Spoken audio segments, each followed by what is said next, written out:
Sir మనకి ప్రస్తుతం కనుక చూసుకున్నట్లయితే మోహన్ బాబు అలాగే మంచు మనోజ్ ఇంట్లో వివాదాలు ఇంకా కొనసాగుతూనే ఉన్నాయి. అసలు స్టార్టింగ్ నుంచి చూసుకున్నట్లయితే అసలు మనోజ్కి ఏం కావాలని సార్ ఈ వివాదాలు స్టార్ట్ అయ్యాయి? అసలు ఆస్తి కోసమా లేదంటే ఏదైనా కోసమా, దేనికోసం అసలు ఈ వివాదాలు స్టార్ట్ అయ్యాయి? అసలు అంటే చాలామంది అంటున్నారు మనోజ్కి మ్యారేజ్ అయిన తర్వాతే ఈ డిస్టర్బెన్సెస్ అనేవి వచ్చాయి ఫ్యామిలీలో అని చెప్పేసి అని అంటున్నారు. దానిపైన మీ స్పందన ఏంటి? అసలు ఎందుకు ఈ వివాదాలు జరుగుతున్నాయి? మోహన్ బాబుకు సినీ రంగంలో ఒక గొప్ప ఇమేజ్ ఉంది. ఆయన డిసిప్లిన్ గురించి చాలామంది చెప్పుకుంటారు. అలాగే ఆయన ప్రొడక్షన్ హౌస్ కూడా ఉంది. ఆయన ఒక హీరోగా ఉంటూ హీరోగా తను నటిస్తూనే 70కి పైగా సినిమాలు తీశారు.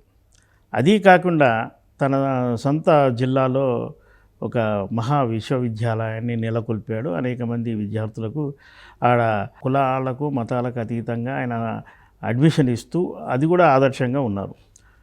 కొద్ది రోజులు ఆయన పొలిటీషియన్గా కూడా రాజ్యసభకు వెళ్ళారు, సేవలు అందించారు. మోహన్ బాబు ముందు సహజంగా ఎవరైనా నిలబడి మాట్లాడేందుకే ఇబ్బంది పడతారు. ఎందుకంటే ఆయనది ముక్కుసూటి వ్యవహారం. ఆయన ప్రశ్న కూడా ఆప్యాయంగా పలకరించినా అది ఏదో గర్వంగా అడిగినట్టు, కోపంగా ప్రశ్నించినట్టుగా ఉంటుంది. ఆయనతోని నేను చాలా రోజులు జర్నీ చేశాను కాబట్టి నేను నిశ్చితంగా గమనించాను. అయితే ఆయన జెంటిల్మెన్, ఎవరికి అన్యాయం తనకు తెలిసి ఎవరికి చేయాలనుకోడు. అలాంటి మోహన్ బాబు కుటుంబ విషయంలో కూడా ఒకరికి న్యాయం మరొకరికి అన్యాయం చేస్తాడని నేనైతే అనుకోవడం లేదు. ఎక్కడో కొంత కమ్యూనికేషన్ గ్యాప్ వల్ల ఏర్పడిన వివాదం ఇది. మంచు మనోజ్కు ఏం కావాలి ఏంటి అనేది అదంతా కుటుంబ సభ్యులు కూర్చొని పెద్దల సమక్షంలో మాట్లాడుకోవాలి. ఒక సందర్భంలో మోహన్ బాబు గారు కూడా అన్నారు, మాకు ఎవరు మధ్యవర్తులు అవసరం లేదు, మేమే మా సమస్యను పరిష్కరించుకోగలుగుతామని కూడా ఆయన స్పష్టంగా చెప్పడం జరిగింది. అయితే ఆయన తండ్రిగా ఆయన బాధ్యతను ఎప్పుడూ నెరవేర్చాడు. ఇటు మంచు మనోజ్ను సినిమా హీరోగా ప్రమోట్ చేశాడు, మంచు విష్ణును కూడా హీరోగా ప్రమోట్ చేశాడు. ఇక్కడ ఆయన ఇద్దరిని ఒకరిని ఒక విధంగా మరొక విధంగా చూసినట్టుగా మనకు కనిపించదు. అయితే వాళ్ళ వ్యక్తిగతంగా వాళ్ళ యాటిట్యూడ్ ఏమన్నా వాళ్ళకి నష్టం తెచ్చి ఉండొచ్చు. ఏదైనప్పటికీ మోహన్ బాబు లాంటి ఒక టాలెంటెడ్ సెలబ్రిటీ ఇంట్లో ఈ వివాదం బహిరంగంగా కావడం, రచ్చకెక్కడం, పోలీసుల వరకు వెళ్ళడం, కోర్టు మెట్లు కూడా తట్టడం, ఇదంతా చాలామందికి బాధ కలిగిస్తుంది. ఇప్పటికైనా ఈ వివాదానికి మంచు మనోజ్కి ఏం కావాలనేది తనకు స్పష్టత ఉండాలి. ఏది కావాలనుకున్నా ఆయన తండ్రి నుంచే స్వీకరించాలి. కాబట్టి కుటుంబం మధ్యలో పెద్దల సమక్షంలో ఈ వివాదానికి ఇప్పటికైనా పులి స్టాప్ పెడితే అందరూ హర్షిస్తారు.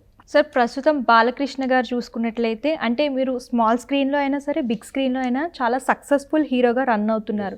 ప్రజెంట్ ఇప్పుడు అన్స్టాపబుల్ షో కానివ్వండి, అలాగే మూవీస్ పరంగా కూడా మీరు చూసుకున్నట్లయితే సింహ నుంచి ఇప్పుడు డాకు వరకు అన్నీ కూడా సక్సెస్ అయ్యాయి. దగ్గర ప్రతి సినిమా అంటే 6 సినిమాలు ఆయన చేసిన సింహ నుంచి గ్యాప్లో మొత్తం 6 సినిమాలు కూడా హిట్ అయ్యాయి. సో ఆయనతో పోలిస్తే ఆయనతో పాటు ఉన్న సీనియర్ హీరోల్లో మీరు చూసుకున్నట్లయితే అంత సక్సెస్ అనేది అంత కనిపించట్లేదు. ఈయన అంత సక్సెస్గా అవ్వడానికి గల కారణం ఏంటి?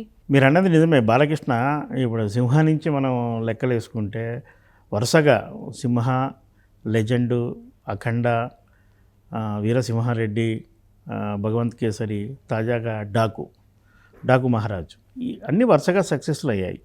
బాలకృష్ణ అంటే సింహ కంటే బిఫోర్ కూడా ఆయన ఒక మాస్ హీరో. బాలకృష్ణ సంభాషణలు పలకడంలో దిట్ట. ఆయన యాక్షన్ పెర్ఫార్మెన్స్ చూడడానికి అభిమానులు కూడా ఉత్సాహపడతారు, థియేటర్లకు పోటెత్తారు. సింహ నుంచి ఆయనలో పెర్ఫార్మెన్స్ ఓరియంటేషన్ అనేది కొత్తగా బయటకు వచ్చింది. అంటే గతంలో లేదని కాదు, డైరెక్టర్ను బాలకృష్ణను ఇలా కూడా మలచవచ్చు, ఇలా కూడా చూపించవచ్చు అనే ప్రయత్నాలు మొదలయ్యాయి. మీరు గమనిస్తే ఇప్పుడు మన సింహ సినిమాలో కావచ్చు, లెజెండ్లో కావచ్చు, అఖండలో కావచ్చు, ఇవన్నీ డ్యూయల్ రోల్స్ చేసుకుంటూనే వచ్చాడు ఆయన. ఈ డ్యూయల్ రోల్ కూడా జనాలు యాక్సెప్ట్ చేశారు. అలాగే తనకు వయస్సుకు తగినట్టుగానే ఒక కేవలం గ్లామర్ హీరోయిన్తో వెంటబడి డ్యాన్సులు చేయడం అని కాకుండా ఒక బాధ్యతాయుతమైన క్యారెక్టర్గా భగవంత్ కేసరిలో చేసి మెప్పించాడు. ఈ సినిమాలన్నీ ప్రేక్షక ఆదరణ పొందాయి. తర్వాత టీవీలో బాలకృష్ణ షో ఏంటి, అన్స్టాపబుల్గా యాంకర్గా హోస్ట్గా బాలకృష్ణ ఏ మేరకు మెప్పిస్తాడు, ఆయన సంభాషణలు ఎలా పలుకుతాడు, ఎదుటి తనకంటే వయసులో చిన్నవాళ్ళను, కెరీర్ పరంగా చిన్నవాళ్ళను ఎలా ఇంటర్వ్యూలు చేస్తాడు అనేది చాలామందికి ఆసక్తి ఉండేది. కానీ బాలకృష్ణ దాన్ని సులువుగా దాటేశాడు. అంటే అవసరమైతే తను ఒక మెట్టు దిగి అయినా సరే తను కమిట్ అయిన దానికి పూర్తి న్యాయం చేస్తాడని మనం అన్స్టాపబుల్ షో మొదటిది కానీ రెండోది కానీ చూడొచ్చు. ప్రస్తుతం మూడోది కూడా రన్ అవుతుంది. ఈ షోలన్నీ సక్సెస్ఫుల్ కావడానికి బాలకృష్ణలో ప్రేక్షకులు చూస్తున్న కొత్తదనమే. అలాగే భగవంత్ కేసరి క్యారెక్టర్ ఇంతకుముందు చెప్పినట్టు ఒక తండ్రిగా ఒక డీ గ్లామర్ క్యారెక్టర్, అంటే రెగ్యులర్గా కనిపించే క్యారెక్టర్లకు కాకుండా భిన్నంగా చేసినా అది మెప్పించాడు. తాజాగా డాకు మహారాజు కూడా బాలకృష్ణ నుంచి తీసుకునే పెర్ఫార్మెన్స్ను డైరెక్టర్ బాబీ అద్భుతంగా తీశాడు. డాకు మహారాజు సినిమా కంటే ముందు బాలకృష్ణ నటించిన పలు సినిమాలను ఆయన వీక్షించి బాలకృష్ణను కొత్తగా ప్రజెంట్ చేయాలన్న ఉద్దేశంతో చేశాడు.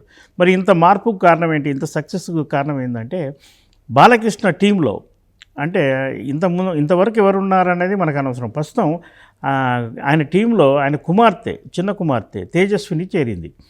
తేజస్విని ఎంటర్ అయ్యాకనే బాలకృష్ణ లుక్ కానీ కథల ఎంపికలో కానీ కొత్తదనం వచ్చిందనే అభిప్రాయం అభిమానులు కూడా భావిస్తున్నారు. అందుకే అన్స్టాపబుల్ షో చేయడానికి తేజస్విని కారణం.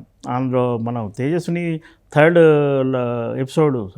థర్డ్ సిరీస్ లాంచింగ్లో అమ్మాయి కూడా కనిపించింది. వేదిక మీదకి వెళ్ళి అనర్ఘనంగా అద్భుతంగా మాట్లాడింది. అంటే తను యాక్టివ్ స్టెప్ తీసుకుంది. ఆ విధంగా భగవంత్ కేసరి అనే సినిమా కథలు ఎంపికలో కూడా ఆమె కీలక పాత్రధారి అని తెలిసింది. తాజాగా డాకు మహారాజు సినిమా కూడా తేజస్విని ఎంపికే అని ప్రచారం జరుగుతుంది. వారసులు అంటే కేవలం కొడుకులే కాదు, కుమార్తెలు కూడా అని తేజస్విని మరోసారి నిరూపించింది. చిన్నతనం నుంచి తండ్రి స్టార్డమ్ను చూసిన ఆమెను తండ్రిని మరింత కొత్తగా ప్రజెంట్ చేస్తే అదే స్టార్డమ్ ఇంకా కొనసాగడంతో పాటు కొత్తగా అభిమానులు మళ్ళీ చేతారని భావించినట్టుగా ఉంది. సక్రియంగా తప్పకుండా ఈ బాలకృష్ణ సక్సెస్లో తేజస్వినికి కూడా భాగం ఉందని మనం చెప్పవచ్చు. Sir, present Daaku Maharaj cinema hit అయింది, కాకపోతే దానిపైన నెగిటివిటీ కూడా బాగా ఎక్కువ వస్తుంది. ఎందుకు అని అంటే ఆ సాంగ్స్లో వేసిన స్టెప్స్ కానివ్వండి, వాటి గురించి కొంచెం నెగిటివిటీ అనేది ప్రెజెంట్ ఇప్పుడు రన్ అవుతుంది. సో దానికి గల కారణం ఏంటి అంటే వైరల్ అవ్వడానికి ఏదైనా చేస్తారా, లేదంటే కొరియోగ్రఫీలో ఏదైనా ఫాల్ట్ ఉందా, లేదు అంటే ఇప్పుడు ప్రెజెంట్ మనం మాట్లాడుకున్నట్టు ఆయన చాలా సక్సెస్ఫుల్ హీరో, అది కూడా ఆయన ఒక ఎమ్మెల్యే పదవిలో ఉండి ఇలాంటి సాంగ్స్ చేయడం వల్ల చాలా నెగిటివిటీ వస్తుంది ఆయన పైన పాజిటివ్తో పాటు. దాని గురించి మీ స్పందన ఏంటి సార్? బాలకృష్ణ గారు ఎమ్మెల్యే కాకముందు ఆయన నటుడు, హీరో. ఆయనకు సినీ గ్లామర్ ఆయన పుట్టుకతోనే వచ్చింది. ఒక మహానటుడు ఎన్టీఆర్కి ఆయన వారసుడు. అయితే ప్రజాసేవ చేయాలన్న ఉద్దేశంతో తండ్రి స్థాపించిన పార్టీ తరఫున ఆయన మూడు సార్లు ఎమ్మెల్యేగా గెలుపు పొందారు. ఆయన అక్కడ సేవలు కూడా అందిస్తున్నారు. అదే సమయంలో బసవరామ తారకం క్యాన్సర్ ఆసుపత్రికి చైర్మన్గా ఉండి కూడా ఆయన సేవలు కొనసాగుతున్నాయి.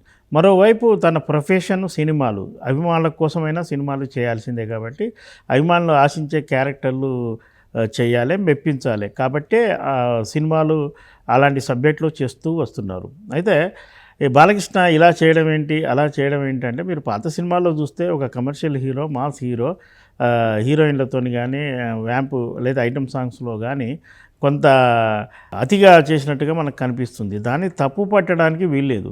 అయితే ఇది ట్రోల్ కావడానికో లేదా మరో దానికో చేశారని భావించవద్దు. ఎందుకంటే సినిమా పూర్తి అయ్యాక ఆ ట్రోల్ చేస్తున్నది చిత్ర యూనిట్ కాదు, అభిమానులు కాదు. పని కట్టుకొని కొందరు, అంటే 2.5 గంటల సినిమాలో మంచి సన్నివేశాలు, కంట తడిపించే సన్నివేశాలు, యాక్షన్ సన్నివేశాలు, కామెడీ సన్నివేశాలు ఇవన్నీ ఉంటాయి కదా, వాటన్నిటిని వదిలేసి కొద్ది క్షణాలు కనపడే ఈ మూమెంట్ను పట్టుకొని దీని మీద రకరకాలుగా చేస్తున్నారు. నిజానికి పాత సినిమాలు చూస్తే చాలా సినిమాల్లో ఇలాంటి సన్నివేశాలు మనకు కనిపిస్తాయి. ఇది కమర్షియల్ సినిమాలో కమర్షియల్ హీరోలు, మాస్ హీరోలు యాక్టింగ్ చేసేటప్పుడు ఇలాంటివి కొన్ని తప్పవు.